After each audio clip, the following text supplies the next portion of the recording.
Karen es médica especialista en medicina interna e infectología de la Universidad Nacional de Colombia, miembro de número de la Asociación Colombiana de Infectología, full member de la IDSA, infectóloga del Hospital San Jorge de Pereira, infectóloga de la Clínica San Rafael de Pereira, docente de medicina crítica y cuidado intensivo de la Universidad Tecnológica de Pereira, y es la referente técnica científica para la Secretaría de Salud de Risaralda en infecciones de transmisión sexual, enfermedades transmitidas por vectores, infecciones asociadas al cuidado de la salud y los eventos emergentes y reemergentes que se han observado en el departamento.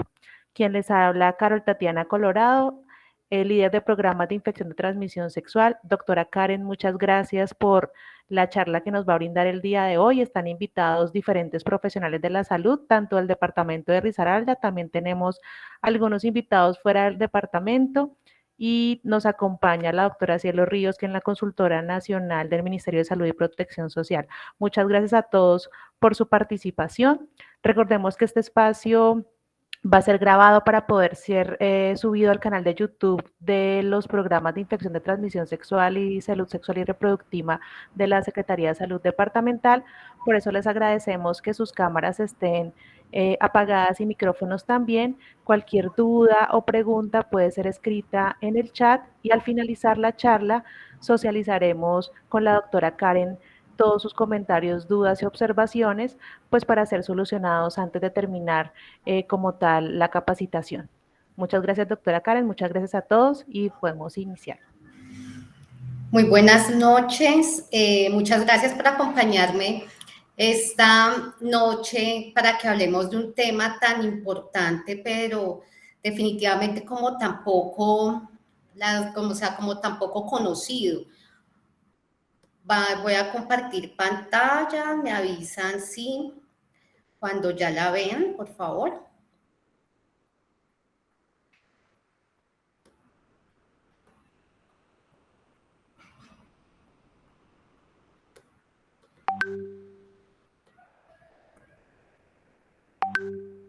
¿Ahí ya se ve? Sí, doctor. Sí, señora. Muchísimas gracias. Entonces, ¿por qué les digo que es un tema supremamente importante, pero desafortunadamente somos muy poco conscientes de la importancia de esta infección? Esta es la situación mundial de la infección por hepatitis C a corte 2019. Este mapa lo tomé de la Organización Mundial de la Salud, donde podemos ver que globalmente hay 58 millones de personas infectadas por hepatitis C. ¿Dónde están las personas? ¿Dónde la mayoría de infectados? La mayoría de infectados está en la región del Oriente Medio, del Mediterráneo, en la región europea. En la región de las Américas, que es donde estamos nosotros, tenemos 5 millones de infectados, con una mortalidad muy importante. Para ese año hubo 31.000 muertos y 67.000 casos nuevos. ¿Cómo estamos en Colombia? Estos datos los tomé del informe de la cuenta de alto costo del 2020, donde podemos ver que la incidencia de hepatitis C en Colombia para ese año estaba en 0.9 por 100.000 habitantes. Como ustedes pueden ver, la infección se ha encontrado más frecuentemente en los hombres. Acá en la pirámide poblacional respecto a hombres y mujeres, podemos ver que los hombres que están infectados son mucho más jóvenes que las mujeres. Acá podemos ver que la mayor cantidad de hombres infectados están entre los 25 y los 39 años. En cambio, las mujeres, la mayor frecuencia de mujeres infectadas se encuentra entre los 55 a los 70 años. ¿Cómo está distribuida la infección en el país? Acá podemos ver que en nuestra región de Risaralda, así como con el VIH, estamos liderando la incidencia de casos de hepatitis C. ¿En quiénes han encontrado la mayor cantidad de casos?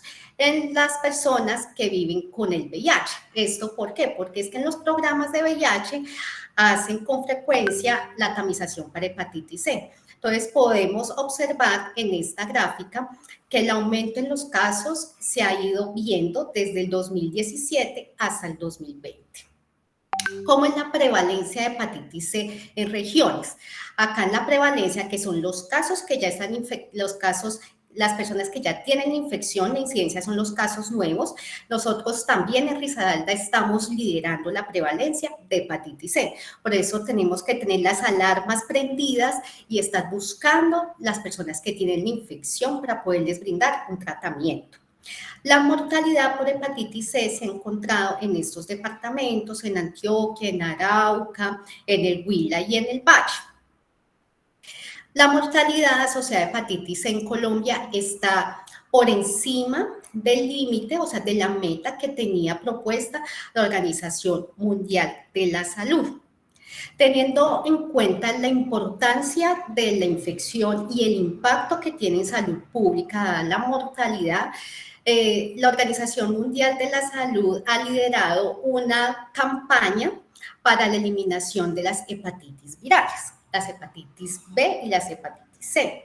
Entonces, en esta campaña en la cual Colombia está comprometida, busca que se disminuyan las infecciones por estas hepatitis y también que se disminuya considerablemente la mortalidad. La meta es que a 2030 las infecciones en el mundo hayan disminuido a 350.000, así como las muertes a menos de 140.000. ¿Cuáles son otras metas y el impacto por donde podemos ir viendo si la campaña está funcionando o no?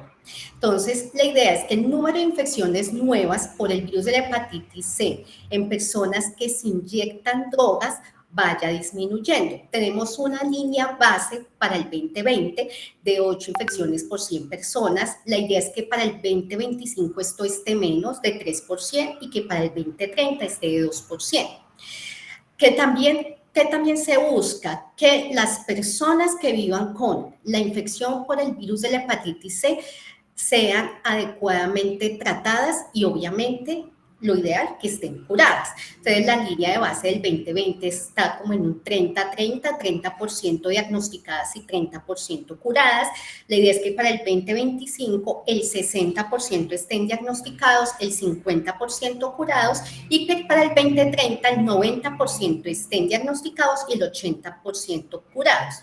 Es muy importante también la prevención de la infección, para eso es importante tener una política para control de daños.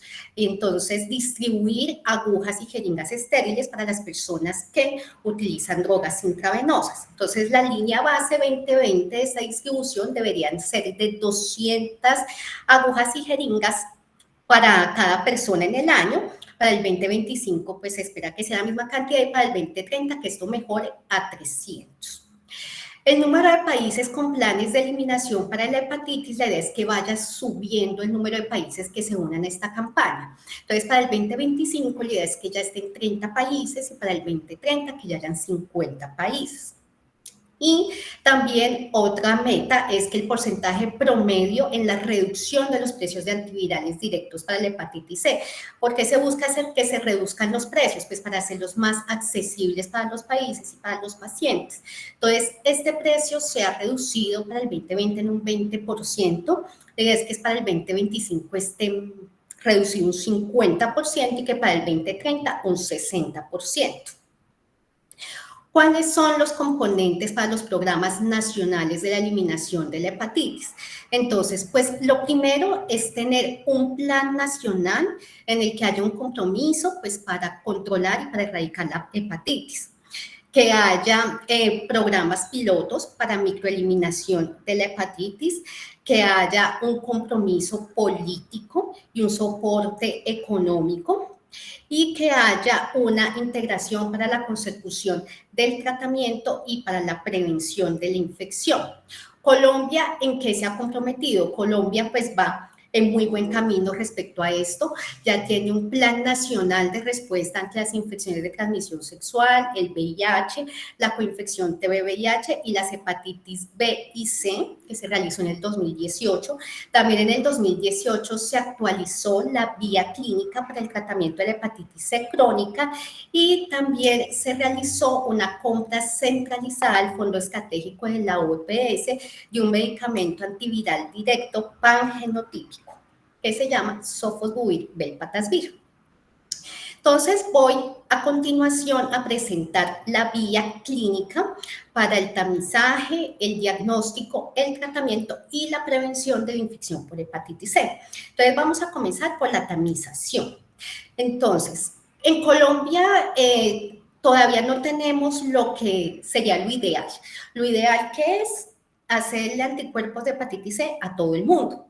Acá en Colombia, en la vía clínica, se focalizó en ciertas poblaciones que se consideran que tienen mayor riesgo de presentar la infección. Entonces, ¿qué poblaciones son estas? Personas que se han realizado procedimientos odontológicos o que se hayan realizado tatuajes o colocación de piercings en lugares donde no haya una buena práctica de control de infecciones. Otro grupo son personas que han recibido transfusiones antes de 1996, porque antes de ese año, pues la realización de las pruebas para hepatitis C en bancos de sangre, pues no se realizaban de una manera adecuada. Tercero, personas que utilizan drogas intravenosas. Cuarto, bebés que sean hijos de madres con la infección por hepatitis C, las personas que vivan con el VIH o que tengan infección por hepatitis B necesitan hacerse la prueba de hepatitis C, también las personas que utilizan drogas inhaladas, personas que estén en prisión, las personas que han nacido entre 1945 y 1965, esto es más tomado de recomendación del CDC de Estados Unidos, personas que tengan enfermedades hepáticas, que tengan cirrosis, personal de la salud o personal de fuerza pública que haya presentado un accidente con riesgo biológico, debe estudiarse con anticuerpos de hepatitis C, y personas que estén en hemodiálisis. Entonces, ¿qué prueba se le pide a esta población? Se le solicita anticuerpos para el virus de la hepatitis C.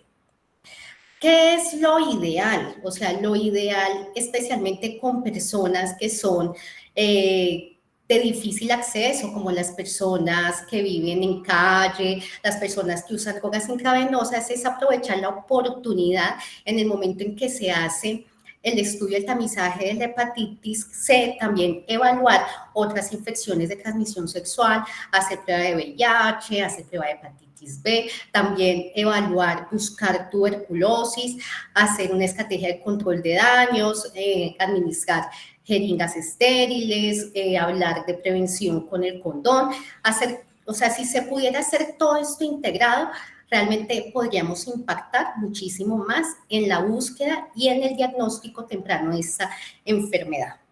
Entonces, ahora vamos a hablar sobre el diagnóstico. Entonces, listo, ya tenemos una persona que tiene los anticuerpos positivos para la hepatitis C. Entonces, ¿cuál es el paso a seguir? El paso a seguir es ver si ese paciente tiene una infección o sea, si en este momento tiene infección o si de pronto esos anticuerpos corresponden a una infección vieja que ya se curó o de pronto un falso positivo. Entonces, ¿cómo vamos a saber que sí tiene la infección? Por medio de una carga viral con ARN. Entonces, si esto está positivo, el paciente tiene el diagnóstico de hepatitis C. Entonces, cuando ya tenemos el diagnóstico de hepatitis C, se recomienda inmediatamente también hacer una historia clínica completa, evaluar los factores de riesgo y hacer una escala que se llama escala CIST, una evaluación a CIST que evalúa el consumo de alcohol y tabaco. También en ese momento se debe notificar al sistema de vigilancia. Ya cuando tenemos el diagnóstico, pasamos al tratamiento. El tratamiento ahorita pues se realiza con antivirales de acción directa, los cuales tienen una efectividad muy alta comparado con los tratamientos que se realizaban antes. Entonces, y estos tratamientos es muy importante que sepan que no se venden. Estos los entrega el Estado. Entonces, antes de iniciar el tratamiento y de formularlo, es importante evaluar si el paciente tiene factores de riesgo para no adherencia a este tratamiento. Entonces, ¿cuáles son los factores de riesgo que nos deben prender las alarmas? Que el paciente sea habitante de calle, que el paciente sea usuario de drogas intravenosas, que tenga problemas con el consumo de alcohol, que tenga coinfección con el VIH, que tenga antecedente de abandono de otros tratamientos, como tratamiento para la tuberculosis, o que tenga, o si ya tiene enfermedad por VIH, que no tenga una buena adherencia a ese tratamiento, o personas que tengan problemas económicos y sociales. Si encontramos alguno de estos factores, debemos hacer intervención por trabajo social para gestionar adecuadamente el riesgo y tratar de evaluar e implementar medidas que nos permitan tener una buena adherencia por parte del paciente. Segundo, deben realizarse los siguientes exámenes al ingreso: un cuadro hemático, pruebas de función renal, una función hepática completa, que es las transaminasas, las bilirrubinas, la fosfatasa alcalina, albúmina, tiempos de coagulación. Debemos realizar una ELISA para VIH, toda la serología de la hepatitis B, que son el antígeno de superficie, el anticore, los anticuerpos para el antígeno de superficie. Estos paraclínicos nos van a permitir calcular el FIB4 o el APRI, que son como unos predictores de fibrosis hepática. Con eso no vamos a tener necesidad de solicitar ni FibroScan ni FibroTest, que son estudios muy costosos y de difícil acceso y que constituían una barrera para el inicio de tratamiento de los pacientes. Genotipo ya no se realiza de rutina para el primer tratamiento, se realiza, ahorita pues está recomendado, es básicamente para aquellos pacientes que presenten un fracaso con el tratamiento. ¿Quién puede formular el tratamiento? Pues lo ideal sería que para tener mejor acceso y mejor cobertura del tratamiento, que lo pudiera formular cualquier médico, pero en estos momentos la vía clínica que dice que lo puede formular el especialista en infectología o un especialista en medicina interna con experiencia en tratamientos de hepatitis C, o el especialista en hepatología o el especialista en gastroenterología, teniendo en cuenta que si el paciente ya tiene cirrosis, debe ser manejado por gastroenterología o hepatología. Si se documenta una infección por VIH, tuberculosis o enfermedad renal crónica, también debe hacerse manejo conjunto con los programas correspondientes. Hay manifestaciones de la hepatitis C que no son hepáticas. Entonces, ¿cuáles son las más frecuentes? Las más frecuentes son alteración de las glándulas salivales y lacrimales, que es como un síndrome seco, una glomerulonefritis membranoproliferativa. Estas son las más frecuentes. Las otras que están en la lista se han descrito de forma esporádica. Entonces vamos a hablar del tratamiento. El tratamiento es sofosbuvir, velpatasvir. Este tratamiento es un tratamiento pangenotípico. ¿Qué quiere decir? Que tiene actividad para los 6 genotipos del virus de la hepatitis C. Previamente no estaba recomendado para pacientes que tuvieran enfermedad renal crónica, que tuvieran una tasa de filtración glomerular menor a 30, pero pues ya la FDA retiró esa restricción debido a que hay evidencia de buen peso que muestra que la administración en personas con enfermedad renal crónica es segura. Entonces acá está pues los estudios y el metaanálisis que soportan que se pueda administrar este medicamento con seguridad en esta población. Como todo, es muy importante tener en mente las interacciones medicamentosas a la hora de formular este medicamento. Entonces, si el paciente está tomando antiácidos, que ojalá no los necesitara tomar, pero pues si definitivamente los necesita, debería espaciarse 4 horas entre estos y la toma del antiviral. Igual con el omeprazol, idealmente que no se lo tome, pero si no hay nada que hacer, entonces también unas 4 horas de diferencia. Si el paciente tiene coinfección con el VIH, hay que mirar los antirretrovirales que tiene. Si tiene efavirenz o nevirapina, prohibido. Toca cambiar el tratamiento antirretroviral, idealmente por un inhibidor de integrasa que no va a tener interacción con este medicamento. Las estatinas. Con la atorvastatina Tampoco, cero. ¿Por qué? Porque hay un alto riesgo de miositis. Si necesita rosuvastatina, recordar que la dosis máxima cuando se esté administrando este medicamento es de 10 miligramos, también para evitar la miositis. Y ojo, los pacientes que estén con antituberculosis, o sea, si tienen tuberculosis, primero trate la tuberculosis y luego la hepatitis, porque no se puede administrar con rifampicina. Lo mismo, si presenta alguna infección de piel, tejidos blandos, de hueso y le quieren administrar rifampicina, no se puede. ¿Cómo se ha comportado la administración del tratamiento antiviral en Colombia 2020? Que reporta la cuenta de alto costo. Entonces, reporta que para el 2020, en el régimen contributivo se administraron 397 tratamientos, en el subsidiado 84, para un total de 481 tratamientos. Hay que recordar que pues esto comenzó gradual, ¿no? Primero para el régimen contributivo y luego para el subsidiado. ¿Cómo ha sido qué tan rápido se le daba a los pacientes su tratamiento respecto al diagnóstico? En esta gráfica en esta tabla podemos ver que los pacientes, la mayoría se les dio el tratamiento con diagnóstico de 1 a 4 años, ¿sí? Y esos, pues, a pesar de eso, les fue muy bien, tuvieron la mayoría una respuesta viral sostenida, que es como nosotros miramos la curación. ¿Qué pacientes tenían VIH? Podemos ver que la mayoría de 151, 113 tenían VIH y a estos pacientes les fue también muy bien y tuvieron una muy buena respuesta al tratamiento. Entonces, el tratamiento se formula por medio del MIPRES. Entonces, pues se realiza el MIPRES, se realiza el tratamiento, la fórmula para el tratamiento completo, que sean las 84 dosis. La administración, la vía clínica, exige que sea supervisada. Entonces, pues ahí ya se debe evaluar de qué forma se va a supervisar. Si por forma intramural, diciendo al paciente que venga a recibir el medicamento, o si alguien va a ir a la casa a revisar que se tome el medicamento, o si por teléfono, por videollamada se va a mirar si se toma el medicamento.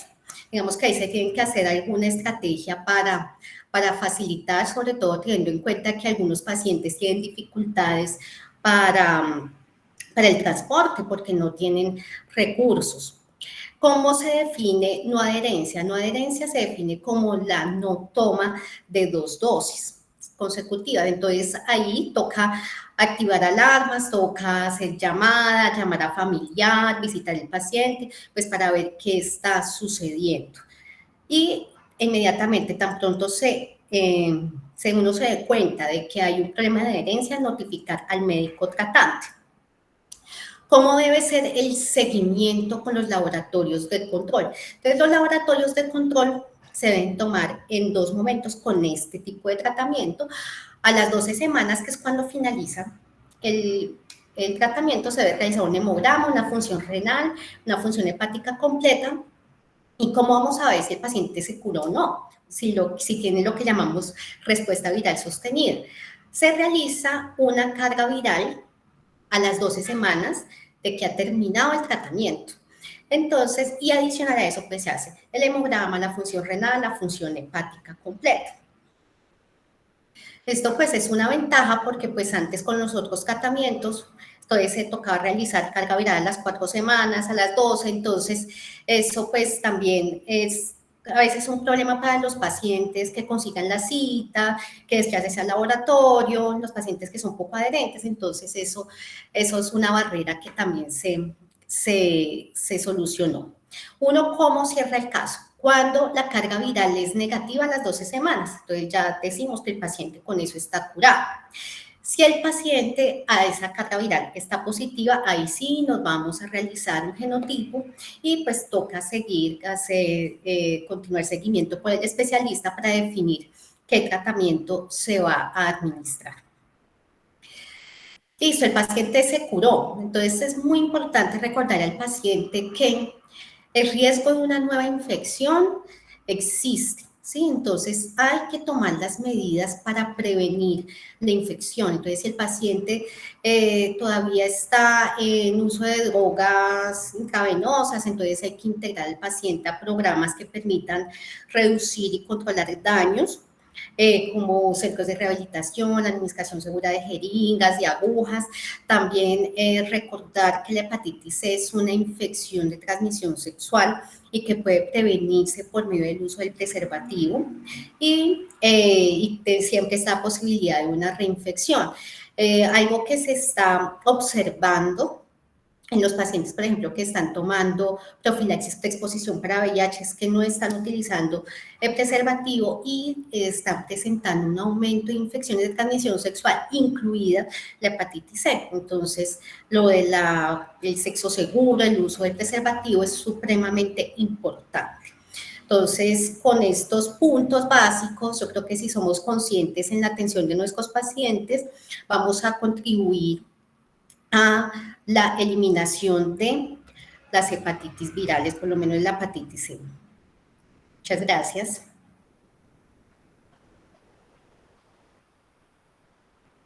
Muchas gracias, doctora Karen, por la exposición del día de hoy, por la charla con los diferentes puntos claves que se han tenido a consideración, teniendo en cuenta las preguntas en las asesorías y asistencias técnicas realizadas por la Secretaría de Salud Departamental.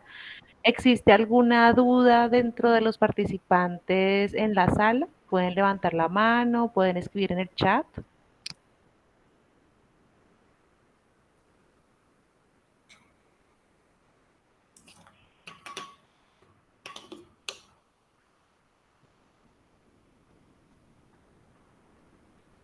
Doctora, yo tenía una duda dentro de mi WhatsApp personal. Me escribieron que si había algún inconveniente, un paciente con hepatitis B que quiera acceder a la PrEP. No, no hay ningún inconveniente, pero acuérdate que los pacientes con hepatitis B tienen que sí o sí ir con PrEP diaria. O sea, ahí ya entra, digamos que lo de la PrEP a demanda ya no cuenta para ellos. Gracias, doctora. Hay otra pregunta en el chat. María Que están Ángela. preguntando algo de las gestantes. Con las Sí. gestantes el tratamiento antiviral no tiene, digamos que todavía aval para tratar, digamos, para tratar las gestantes. Entonces ahí no toca esperar que tenga su bebé y ya después sí dar el tratamiento. Tengo otra en mi chat, doctora. Un paciente tuberculosis, hepatitis C, ¿se prioriza la atención de tuberculosis o de hepatitis C? De tuberculosis. Entonces, por el contagio yo le priorizaría la tuberculosis. Hay otra duda en el chat, pueden registrarse o levantar la mano. Creo que no tenemos más preguntas, doctora. Agradecerle el espacio el día de hoy, recordarles que la charla será cargada en la página de YouTube de la Secretaría de Salud Departamental, Programas ITS, Salud Sexual y Reproductiva, y estar atentos a las próximas charlas emitidas por el programa. Muchas gracias, doctora, y feliz noche para todos. Gracias.